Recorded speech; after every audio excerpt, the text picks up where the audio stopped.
Баршаңызға сәлем, менімен бірге сүт тығыз тортын дайындап, үй ішіңізді қуантыңыз.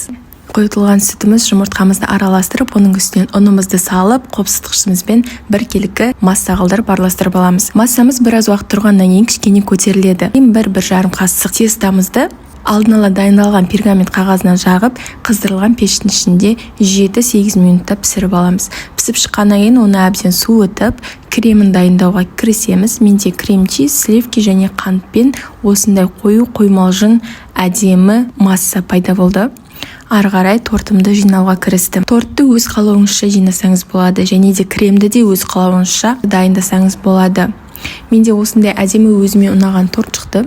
Өкінішке орай менде сыртын түзулейтін немесе шпатель сондай сияқты құралдарым ешқайсы жоқ, тек қана қасықпен жасауға тура келді. Соның өзінде де мен күтпеген сондай нәтиже шықты. Өзіме қатты ұнады, өзім ойлағандай шықты. Дәмін енді айта алмаймын, дәмі керемет болды.